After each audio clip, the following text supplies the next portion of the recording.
Welcome, children, to the Twilight Mysteries. I am your humble presenter, here to tell you a spooky story.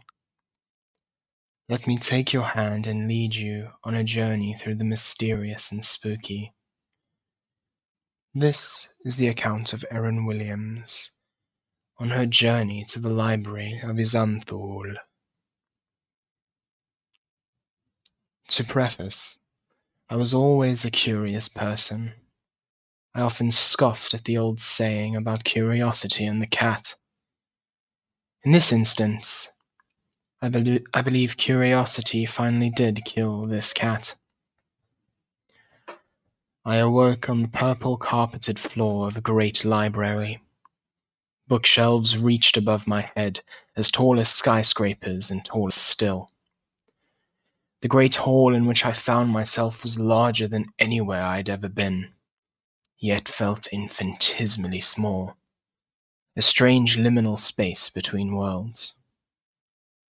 The books themselves were written in a variety of different languages, some seeming older than anything, so indescribably old that they predated the invention of human writing. Other books were new, written in modern languages, but on topics that were so much more advanced than human society itself. At the center of this room stood a giant gold statue, depicting a being so incomprehensibly grotesque, seeming to be an octopus, an owl, a rat, a goat, and yet none of them. A message flashed at the base of the statue, constantly rewriting itself in different languages.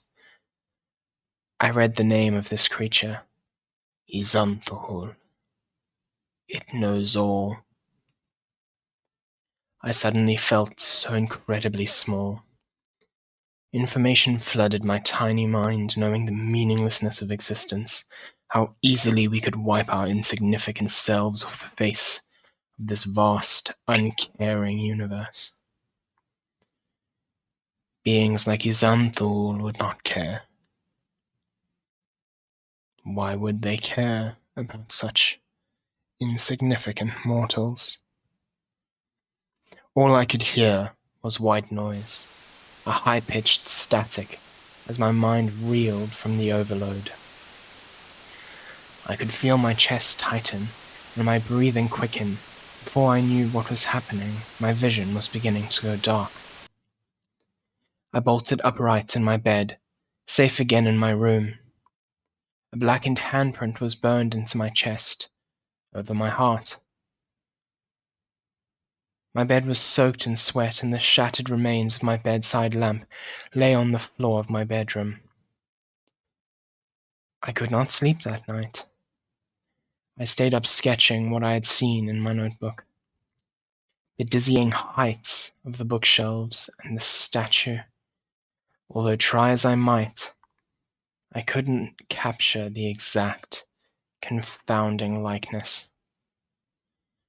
I distinctly remember my friend's reaction when I tried to text them. Although I could barely string a word together, let alone a sentence, I could only manage a jumble of letters which bore meaning to me alone. The next night, I went to bed. I had visions of stars rushing past me as I fell to the soft, purple-carpeted floor of Izanthu'ul's library once more. The same dizzying sights greeted me as I explored further. My curiosity got the better of me, and I took one of the old books off the shelf. To my surprise, I could read it. I began to consume the knowledge eagerly. Despite lasting longer in the library than the night before, I eventually succumbed to the white noise again. The anxiety of this split existence slowly consumed me before I awoke again. This time, I eagerly recorded my findings in my notebook. Over the next few days, I continued to visit the library. I continued to record the eldritch knowledge in my notebook. But, as I have already said, my curiosity led to my downfall. It was a cold winter night, and one of my friends decided to pay me a visit. I had started to shut off the outside world. I wasn't showing up to work, and I wasn't taking phone calls. The library held dark secrets, and I was completely obsessed. I had learned of many human secrets, as well as others. I had seen prophecies of old. The need to record the knowledge consumed me entirely. My friend took the notebook from me, and all I could see was red, as red as his blood, which would eventually come to stain my carpet. A darkness plagued me.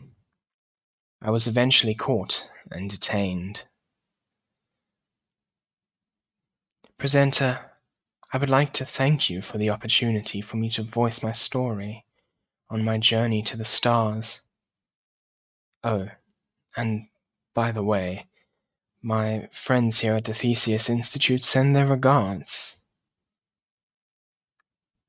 Thu ad Astris.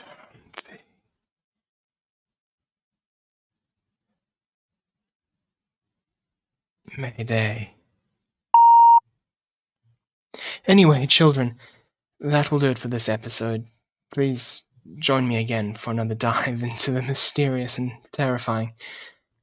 Please like and subscribe and ring the bell for more.